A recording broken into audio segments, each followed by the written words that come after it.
Welcome, everyone, to my Wellness Spring podcast show. Today, I'm joined by the dynamic Hamish Mackay, a true pioneer in biodynamics and one of the original voices who helped to reshape how we grow food, nourish the soil, and understand our connection to the earth and cosmos. In this conversation, we'll explore biodynamics in simple, practical terms, dive into soil, spirituality, reincarnation, and the cosmic rhythms behind the astro calendar. We'll also hear stories from his remarkable journey since the 1970s. This is an inspiring chat, mind-opening, you won't want to miss.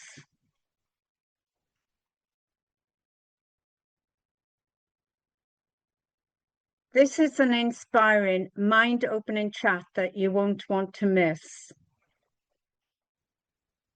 Welcome, Hamish, to Wellness Springs Show. It is so lovely to chat with you here. Thank you. Awesome.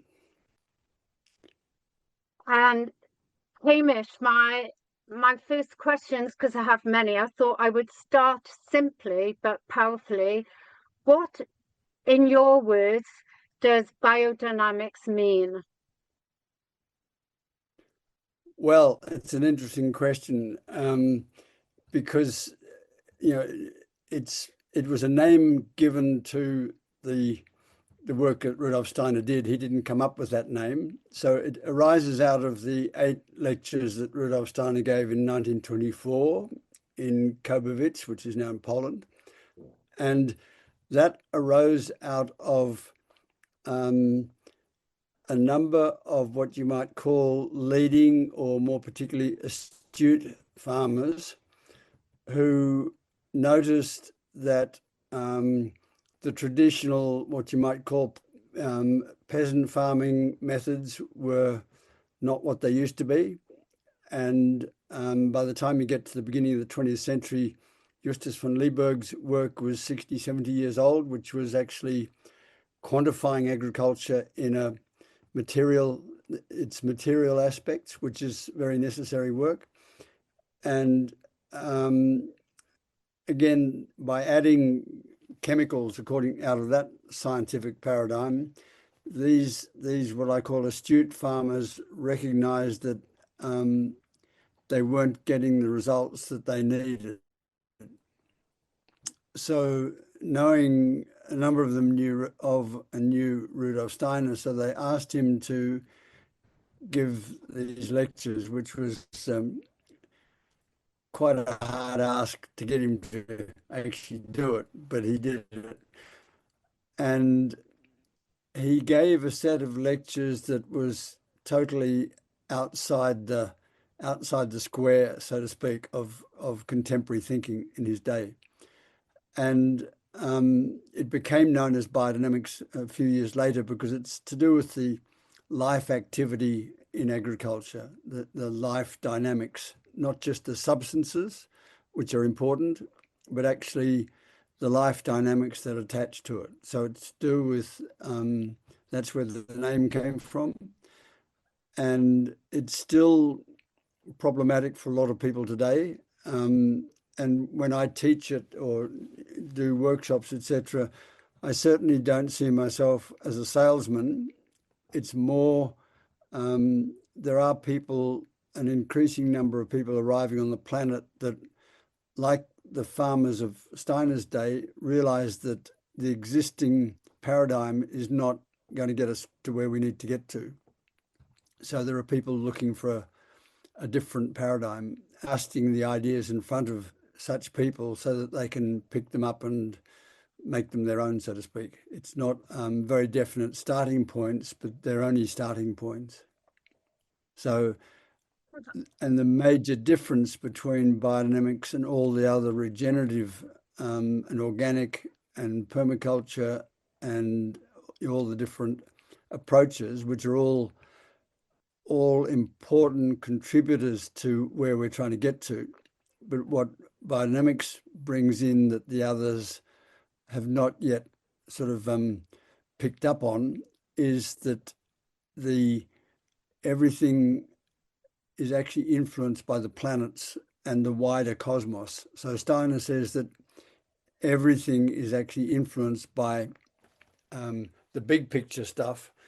If you just focus on the micro, um, you'll miss the important message in nature, so to speak. So that's where the name sort of came. And as I say, to me, it's if I want to simplify it, I say we're harvesting the cosmos, whereas nearly all the other agricultural approaches are actually trying to harvest the soil or build the soil, which is important, but it's one part of the dynamic.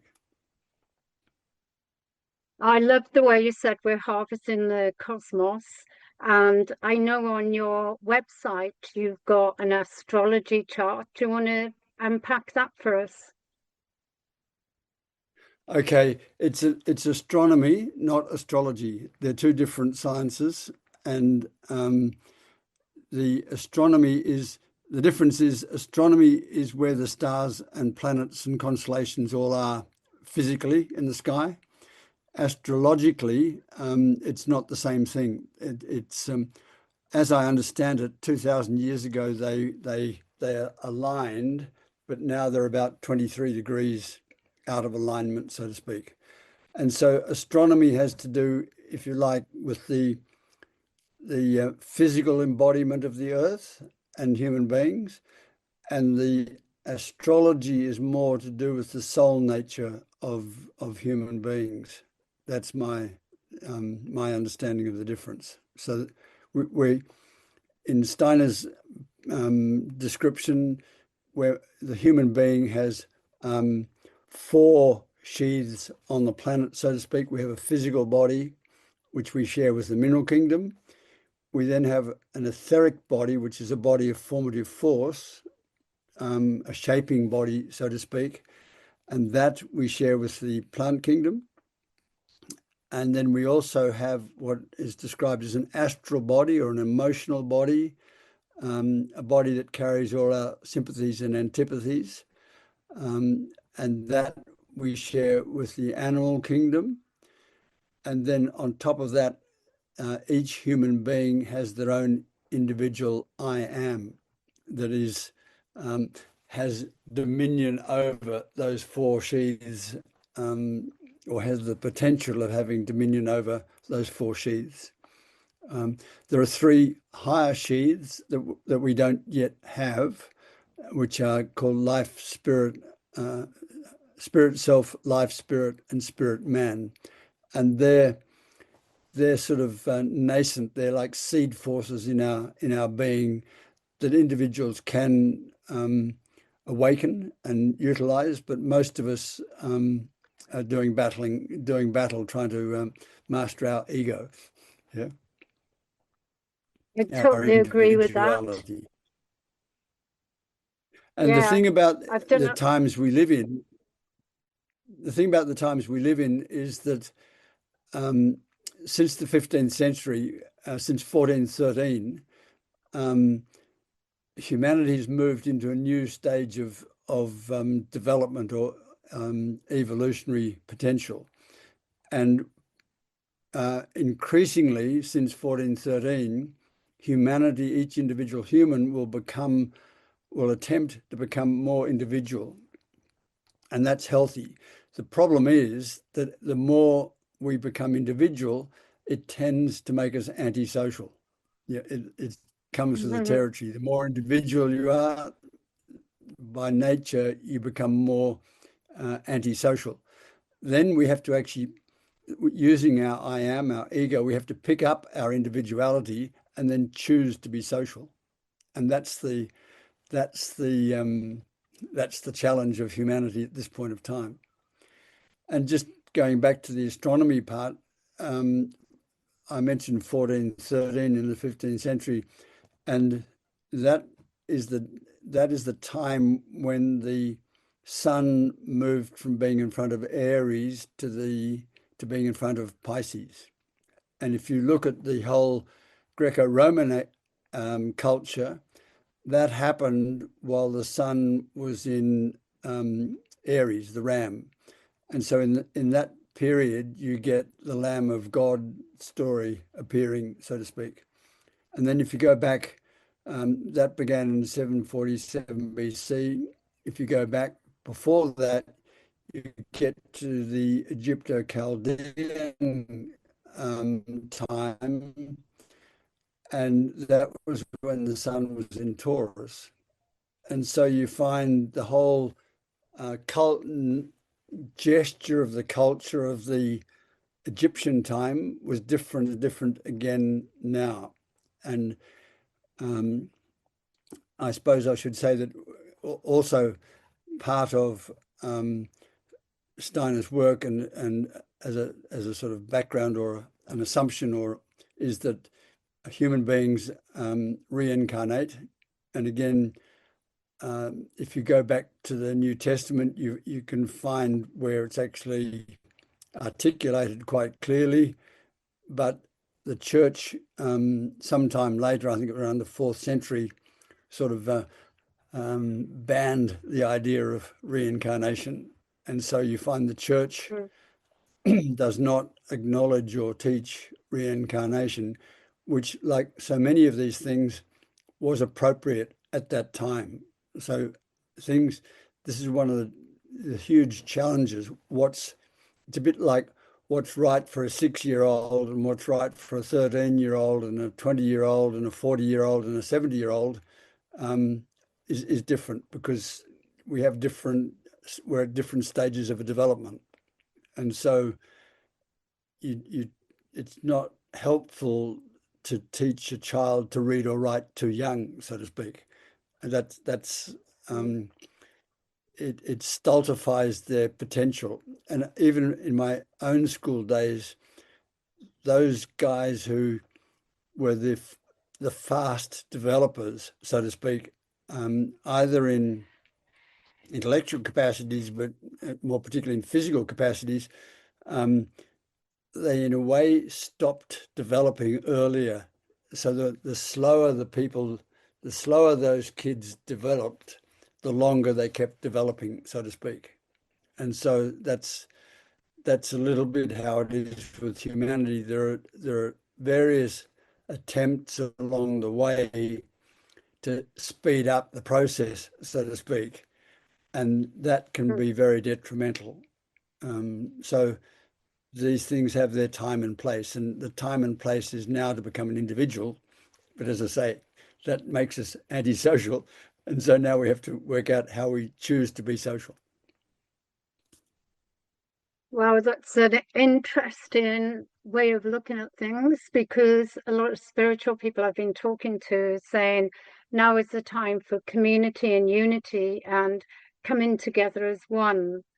And I'd like to hear your thoughts on that. That's one of these situations where that I concur with that, but the problem is we first have to be an individual. And in a lot of like coming out of the 60s, there was a lot of community and all that sort of stuff. But it's essentially a lot of individuals suffered badly in those communities. Yeah, they were ideological, and essentially a lot of them basically replicated the system that they were opposed to or they were trying to escape, so to speak. Yeah. So it comes back to we have to become more individual. Then we have to find a way to be social.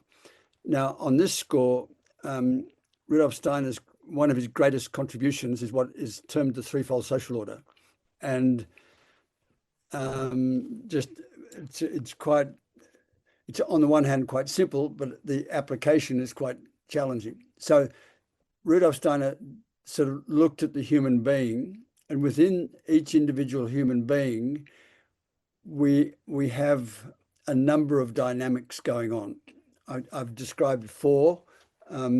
We also have 3 systems that we depend on. One's a nerve sense system. and that has its own laws or lawfulness. We have a metabolic limb system, which operates under a different lawfulness. And then we have a rhythmic system, which operates under a different lawfulness again. So each human being has these three bodies cohabiting the same physical space. And just in very simple terms, if you want to use your nerve sense system, i.e. your thinking, your brain, it's normal for most people. You need to sit quiet and be still. Yeah. And so, if you Yeah. think of people meditating, yeah, that to meditate, you've actually got your whole nerve sense system has to be quietened till it becomes a receptor. Yeah. So Yeah. that's the part that we have to think there. The metabolic limb system, on the other hand, never stops. If you've ever had a partner who's open to it and you put your ear on their stomach when they're sound asleep, their metabolic system is really cranking, even though their head system is totally asleep. Yeah. So one pole Yeah. needs to be stationary to be effective, but the other pole needs to be active all the time. Yeah. So there are two polarities. And in the middle is our rhythmic system. And if you watch your dam behind you there on a really still morning or Yeah. evening, it's like glass. Yeah. Then you get a little bit of Yeah. breeze and you get ripples. So when stillness, the flat dam, is met by activity, the wind, it resolves in rhythm. Yeah. So we have this Yeah. stationary part, the nerve sense system. We have a metabolic limb system, and we have a rhythmic system, and they all belong to three different lawfulnesses, so to speak. So what Rudolf Steiner said, that's in a way the model for us to think about the social life, or the how community life, so to speak, because there are some things in the realm of ideas, in the cultural realm, as we call it, that's where total freedom is appropriate and expected. You don't expect people to agree in the realm of ideas, so to speak. Everyone will bring their own ideas to the table, and then if it works, heard, so to speak, and sorted, Mm. and then it comes down to um, how do those ideas actually come into practice, and that's where you move to the what we call the economic realm, which is the sort of like the metabolic limb system, because you can have great ideas, but they've got to be practical. They've got to be doable in the physical world. So in the realm of ideas, total freedom, you can create whatever fantasy you like, but when it comes to actually building something, it's got to be practical. And so that requires a different skill base. And in a certain sense, in the economic or the metabolic limb system, there is absolutely no freedom. Yeah. You know, Yeah. a brick is a brick, and you can't dream it to be a stone or a butterfly or whatever. Yeah, that's just so you have to deal with the physical reality of the world and the laws of mechanics. If you're going to build a bridge or a house or whatever, there's no freedom in that. The design of the house, absolutely. But when you translate that into an architectural design, the freedom goes. And then the middle sphere is where decisions get made. And so if it's a house, you can go to an architect who'll give you an idea. You can go to the builder who'll tell you what it's going to cost. And then you sit down and you as the owner have to balance the idealism of your dream as articulated by the architect and the reality that the builder is going to manifest. And so for the social life to work, you have to have it so people have freedom in the thinking, and competence in the doing. And then when the idea has been clarified and the physical reality has been clarified, then you can take it to the community to vote on, so to speak. And there, everyone is equal. They can have 10 PhDs, or they can be a Darrow on the street. You know, we're all equal human beings in the middle realm. We all have all of those of everyone who's going to be affected by the decision should be part of the decision. So that's how we move towards individuality becoming social. Great. And do you teach all this in your workshops? Is that part of your training?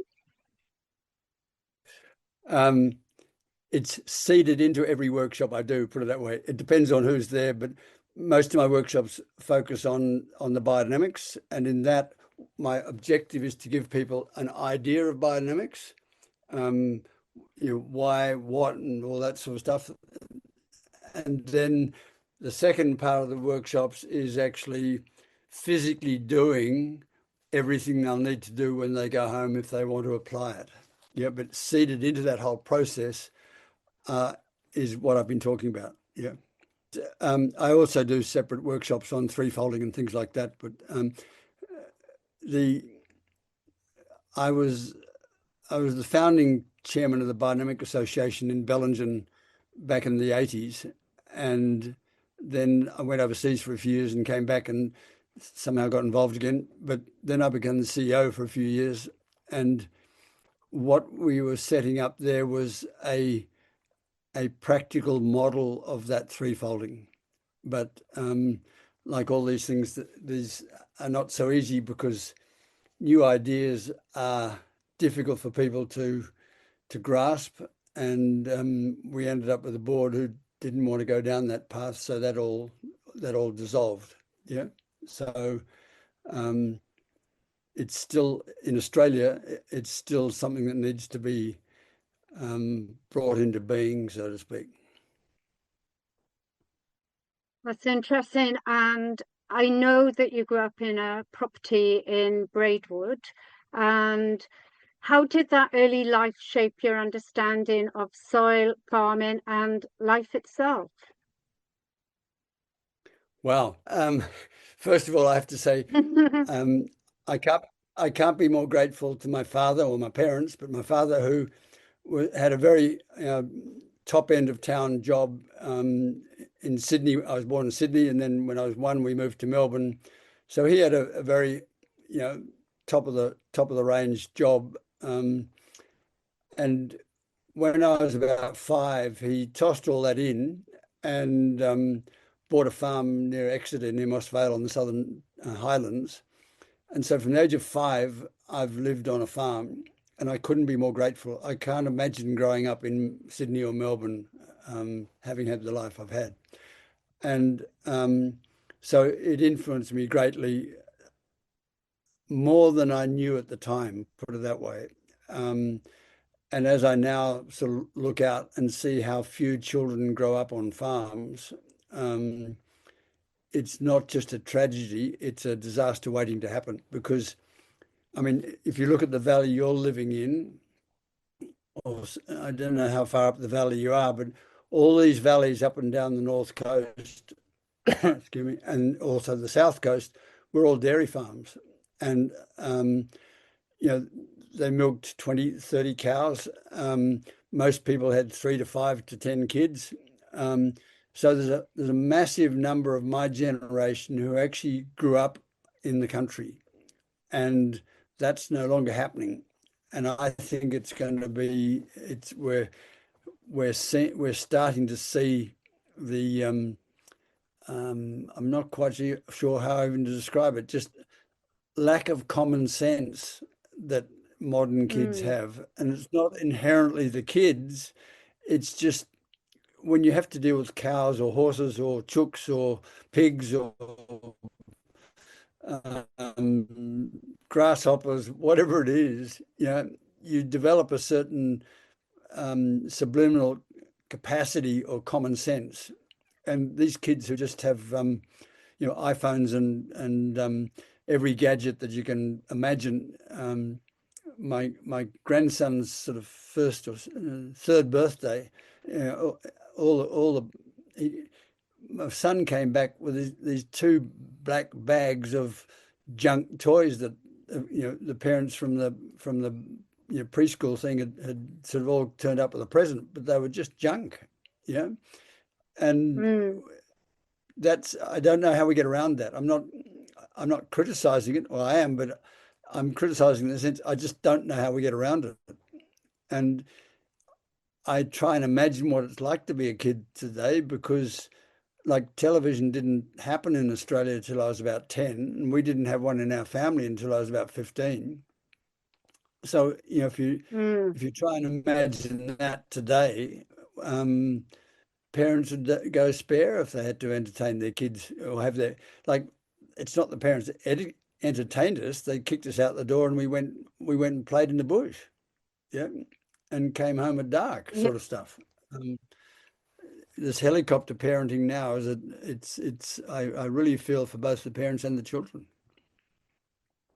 Yeah, the same. Like we grew up playing on the streets in Wales, in the UK, and everybody was safe, and all the neighbours would look out. And if my mum went out and said, "I haven't seen Beverly," they'd go, "Oh, she's playing in the stream." People know where you are, and it was safe. And as we've been traveling around, and before we bought the land, we went to visit many farmers, and when you're in the middle of nowhere, you have to be connected to the land. Like we're just in cows now, and they're calving. And yesterday, one of the cows, had a prolapse after birth, and of course, all of a sudden, the farmers now, the midwives, putting the prolapse back in and so forth, and yeah, and I think last time I was in Melbourne, it was such a treat. We went to urban city farm called Ceres, CRES, and it was lovely. Yeah, it's lovely. Like it gives the children, and the reason I mention it because my mother-in-law's neighbour's got two small boys, and she said, "I'm determined to take them to land so they can feel land and see animals and so forth." And if she's not taking them there, and it's lovely that the community's involved and can grow food, etc., and see the animals. She goes on farmsteads, and some of them let them watch. The kids watch the cows being milked and so forth, and you're seeing the chickens laying eggs, and that's all fantastic. But the part that people miss, you just described a cow having calving problems and the prolapse, etc. But you see, we as kids would have been there through that process, so we would be learning on site what to do in these situations. Yeah, because you watch and you learn, and eventually you're it. Your father's away or something, and something happens, and you're it. And it's a sort of natural process in a certain way. Okay, this friend of ours was working with troubled. I was working in Sydney, and then I went back to the family farm at Braidwood for a while, and and this friend of ours was working with troubled youth, teenage youth, and he asked if he could bring some of them to camp, and we had a shack up the back on the back creek, so I said, yeah, absolutely. And the one rule was that they couldn't touch the animals. So 2 days into this exercise, I got a call on the radio because we didn't have mobile phones in those days, and radio between the vehicles was pretty new too. But anyway, I got a call on the radio that they'd actually been jumping on the sheep and they'd broken a sheep's back. And so I got in the Land Cruiser and went to the slaughterhouse and got the killing knives and set off and got to where they were, and I made them cut its throat, and skin it and butcher it and do the whole thing. And at first they were pretty shocked with what had happened, and they were terrified to touch these knives, etc. But we took them through the process, and so at the end there was a butchered sheep that we could actually eat, so to speak. Anyway, 2 days later, the lambs had got back into the ewes. We'd weaned the lambs and something happened. So I got all these kids, and they were in the yards catching sort of 40-kilo lambs and throwing them on the back of the ute, so to speak. And they loved it, and Wow. that's the sort of thing that, and today, and even probably then, that's a very dangerous thing for a farmer to do, because if one of those kids got damaged in any way, shape, or form, you can lose the farm. So we have a whole lot of insurance Wow. type issues that mitigate against that sort of learning. And anyone who's grown up on a farm, it's not an accident-free place. A cow can kick you, a horse can kick you, you can fall off a horse, you can fall off a motorbike. It's not risk-free, but we're trying to create a world, and the insurance is trying to sort of force upon us a world that is actually risk-free, and that's not how life is. So I don't know how we beat that one. All I can say in hindsight was we were lucky. Nothing Yeah. happened. Well, couple of weeks ago, you mentioned the word lucky. Brian and I, because we were just in the neighbour's cows, as I mentioned, we could hear a cow making weird noises. And he told us sometimes when they're giving birth, they isolate themselves and make a weird noise. And I seen one crying by the tree. Anyway, we went down because I couldn't see the calf anywhere. And then he was in the creek. He dropped 1.5 meters to a steep drop. When he was being Yeah. given birth, the placenta was still on the ridge and the calf had gone straight in. And we knew it was important that he bonds with his mum and also get licked for the circulation Yeah. and nervous system. But that bonding and needing to drink the milk, we knew physically, just having a quick glance, we thought, okay, he must be all right. He'd managed to stand up, or she managed to stand up, the little calf, and was making sounds. But because of all the stones and the cold water, she couldn't walk to the edge. So Brian quickly jumped in and picked him out in 2 ledges, and we reconnected them. And Yeah. the farmer was so grateful, because if we hadn't been there the year before, a similar thing had happened and the calf had drowned in the stream. So, it's having that knowing. I think you don't know what life is unless you experience it. And here you're in touch with nature Yeah. because you're hearing the birds and all different types of animals in the nature. But yeah, as you said, it's a shame, and it was a good news story for those young boys to have that experience that came to your farm. And yeah, on another level, because I know my friend Vicky said that she knew you from your Demeter bakery days in Sydney, and I believe you have Pioneer Biodynamic whole grain breads. And yeah, how did those early days of baking ignite your passion for nutrition and holistic health?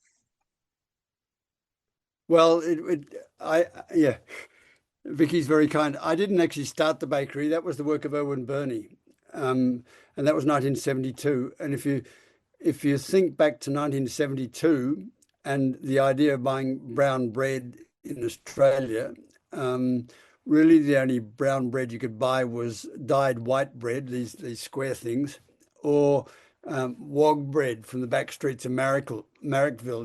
These new Australians with their strange eating habits, sort of thing. So Riga bread, Riga was quite a famous bakery that came out of that stream. Yeah.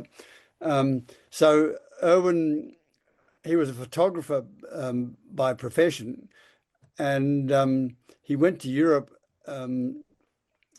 studying some of Steiner's work, and someone asked him in Europe about getting biodynamic wheat grain there because they were short. And Irwin didn't know anything about it, so he came back and made some inquiries and found that yes, it was being grown. David Williams up at Breeza, and but he couldn't work. The rules about exporting were too difficult, and so he thought, well, if this is so special, so he started buying a bit of grain and baking bread at home and doing that sort of thing. And then it grew to the point where he went to Butler's Bakery in Northbridge in Sydney and asked if he could use their bakery during the day when they weren't using it. So for a number of years, that's how it happened. We used the brick ovens of Butler's Bakery, and they used to bake at night and we'd bake in the day. And so we'd bake one day and deliver the next.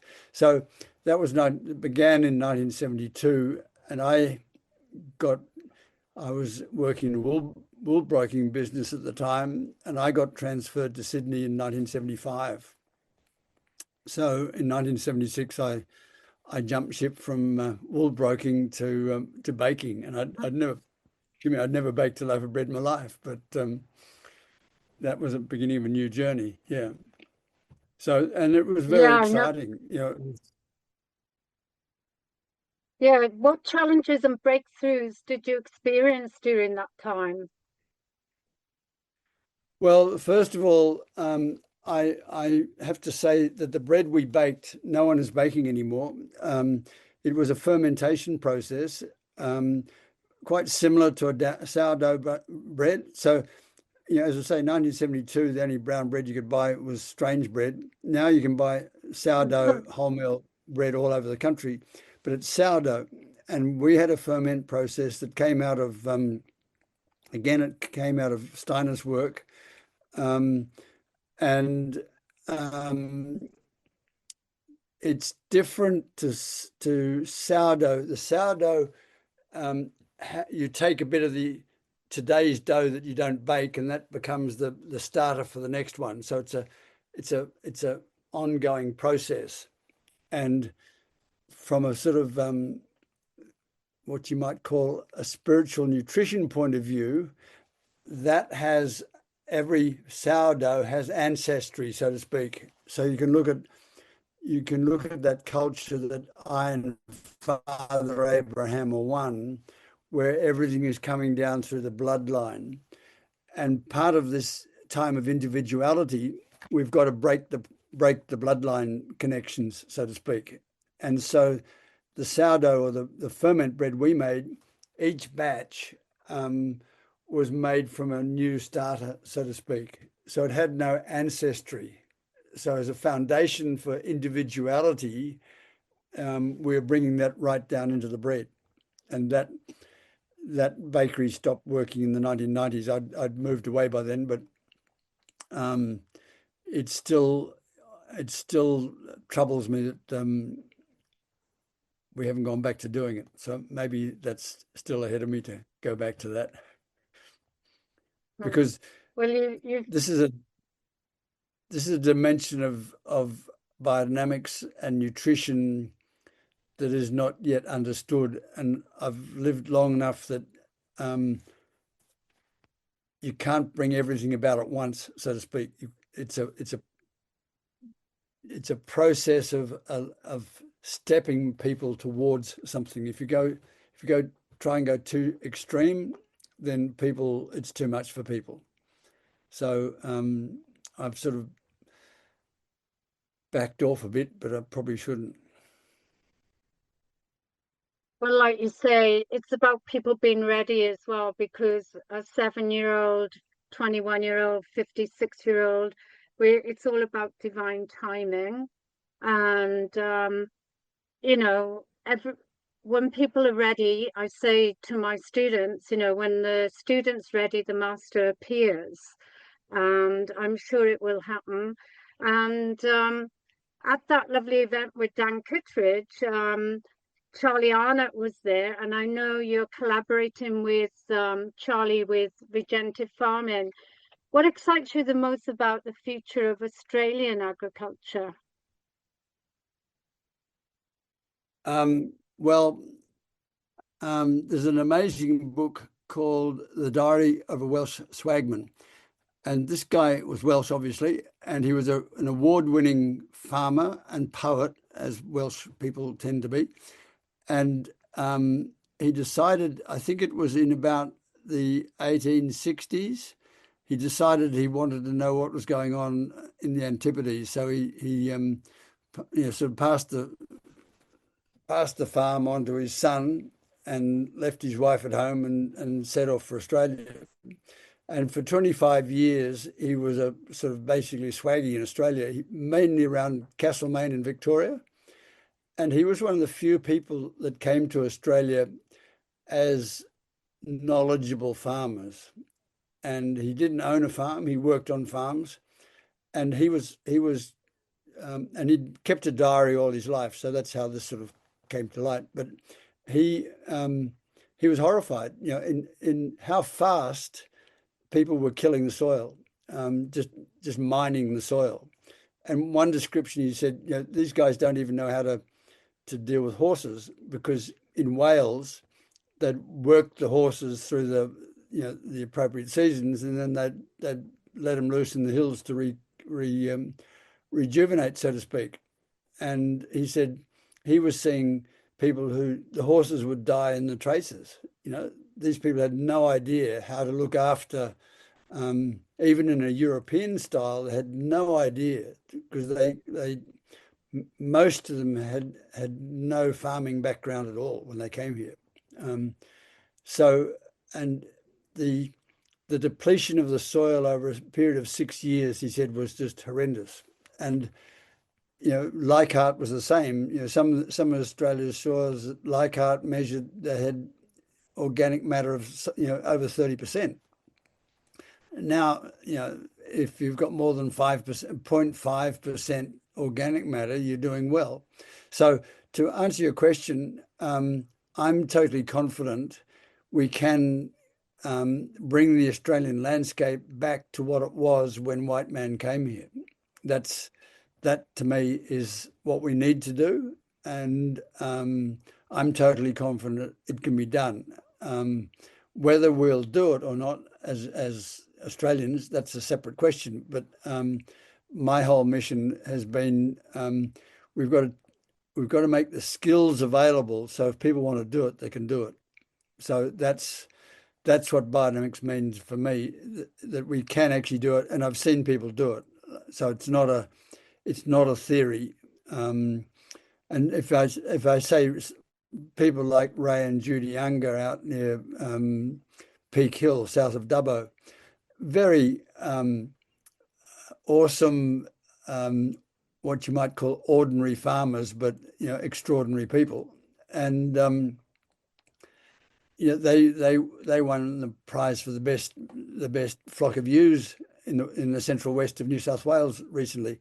And they've got soil, they've got grain, they've got meat, they've got wool, all of high quality, and they sit there and in a way choose who they sell to, so to speak. But they've got their soil and their farm where it should be, or where it could be. And if they can do it, it's doable for anyone who just applies themselves, and with a bit of intelligence and a lot of will, and in their case, mutual support. They work as a great team. And there are a number of farmers around Australia who are doing really well. No inputs other than what they do themselves, and are very happy, contented people. So, it's not a theory. People are doing it. It's a choice. Yes, having been blessed to talk to many farmers and scientists, I know there's many people doing it, and I've physically been on many farms and seen the difference, and recently interviewed Dr. Mary Cole, who's she's one of Australia's top soil scientists, and on her farm she's been there 53 years, and everything is natural and the yield is probably 5% more than most other farmers, like the couple that you were talking about. Anyway, on your site, it also links to articles like glyphosate and its long-term impact on soil health and soil carbon. So how much of your current focus is on remedying the past chemical damage? I don't particularly focus on it. I'm more focused on the positive, but I do know that if we get biodynamic agriculture particularly going, it will overcome those things in time, depending on how bad it is. And the other thing I'm trying to encourage people to use is the horn silica, the silica preparation we use, which is it's an atmospheric spray. And I'm hoping that we'll get to a stage where we can use that as a desiccant instead of glyphosate. So we can actually help reduce the water, the moisture in plants for harvest time, and at the same time increase the quality, because the horn silica, if it's put out, up 48 hours before harvest, you can really up the protein levels or the Bohemian wine or what have you quite significantly in a very short time. So if we can do that as well as have a desiccant effect, it's certainly much cheaper and certainly much better and much healthier for the consumer of the food and for the soil. So that's one of the aspects that I'm hoping to that will evolve into the future. The other thing I should say that still is ahead of us is that my father and uncle basically pioneered superphosphate into the Braidwood district, and it worked well for some time from their perspective. They got greater yields and blah blah blah, but they weren't sharp enough to connect a lot of the problems that came with it, like poa-tussock and worms and all sorts of stuff. So my brother was the one that actually took us in a different direction. In Rudolf Steiner's lectures, he talks about the fact that it's a solution. And so he's saying mineral fertilizers is not a solution, because mineral fertilizers really only nourish the watery part of the plant. And so anyone who uses chemical agriculture, while the season's good, things can appear to go all right. But if the season goes against you, it's very tough on plants, where once you've got a good biodynamic soil, you're more resilient in good seasons and bad. So the point of this part is to say that I met a farmer. He crops 5,000 acres down Victoria, and he's been using biological for 10 years, he tells me, and he says it's not working anymore. It's not doing what it used to do. And that fascinates me, because that's what I've been anticipating, that if you just inoculate with microbes, that's not going to be enough. It'll give you a short-term fix, like superphosphate gives you a short-term fix, but actually it's not going to be the answer. And so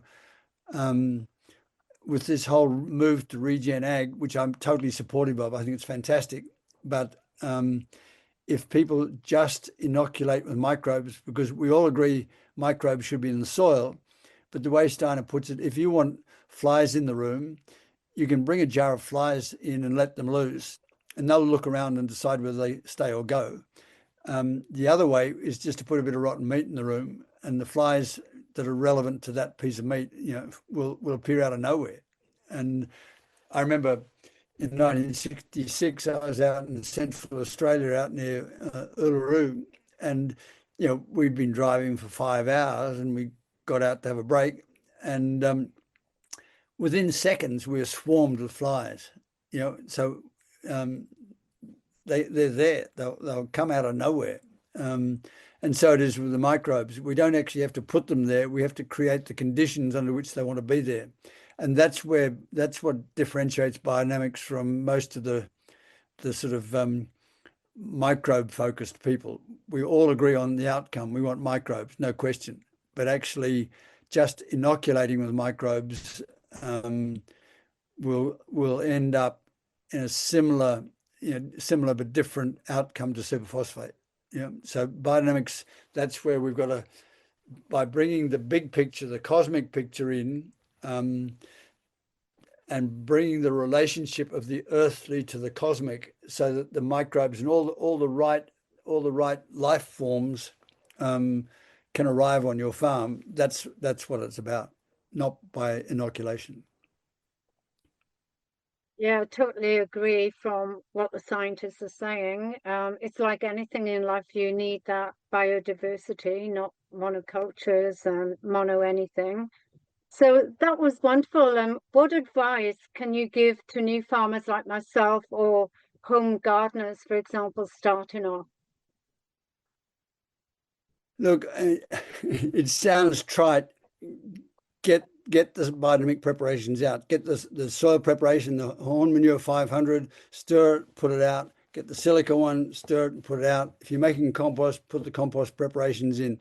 It's as simple as that. And so often people ring up and they're involved in the biodynamics and they've got problems, and you say, have you put the preparations out? Have you used the compost preparations? Have you used the silica? And too often they just haven't got around to it. And so just do the basics. They're not difficult to do. They're very simple to do, and you will be surprised at the outcome.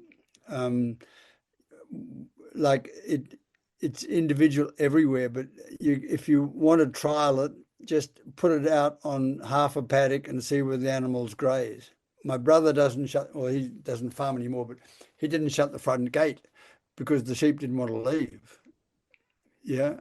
Ah, So it's the animals that will tell you that it's working, or your family, taste the food.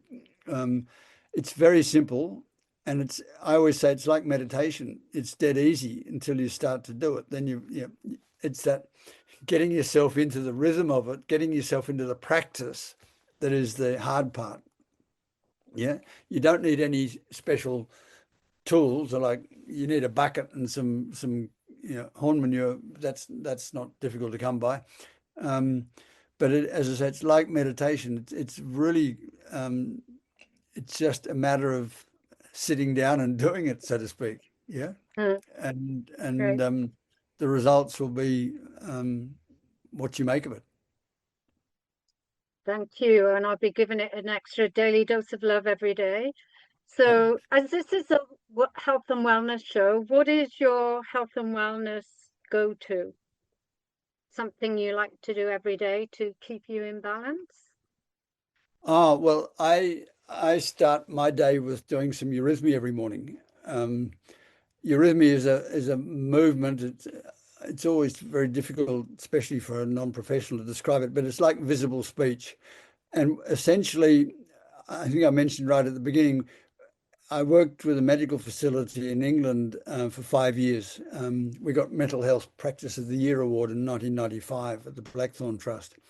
And we had a garden and bakery and cafe out the back, which is where I was. But and this eurythmy, it's a form of movement.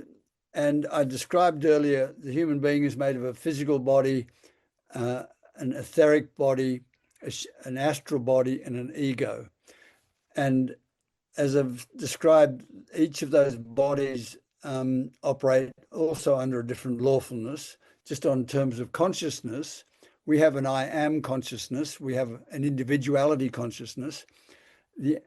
Our astral body, which we share with the animal kingdom, that's where our sympathies and antipathies arise. So the animal has sympathies and antipathies, so to speak. It runs towards what it likes and away from what it doesn't like. It hasn't got its own individual controlling I am.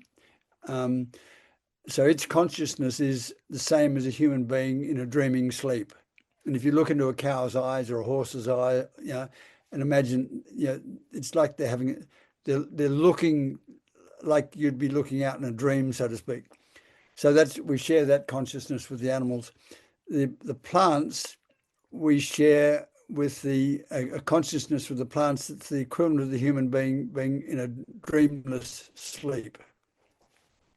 And when I was in boarding school, we were doing 12th night as the school play, and the guy who had the task of the role of Malvolio started to sleep talk, and the guy in the next bed was a real wag. So this guy started mutter his sort of Malvolio role. So his next door neighbour got the text for the whole of 12th night, is it, and took this guy through his role as Malvolio, totally asleep. He was sound asleep, but he could go through his part in Malvolio, which says that he'd actually taken it into his etheric body, because that's where our memories live, in our etheric body. Yeah. And so that's the body of formative force. And so with eurythmy, that becomes the healing body, so to speak. And eurythmy is working with bodily movements that nourish that etheric body in a way that makes it sort of conform with the organs. And so by doing that sort of movement, you can actually, I've witnessed amazing healing when you've got a eurythmist who knows what they're doing. It's extraordinary stuff. So I start with that every morning. And I'm not fanatical about food, but we buy the best we can get. Yeah. And that's an important thing to do, because we're only going to encourage, regenerative, biodynamic, organic agriculture, syntropic, whatever, if we buy the produce. Yeah. So the consumers will create the future, not the government. If we choose to buy good food, then growers will grow good food.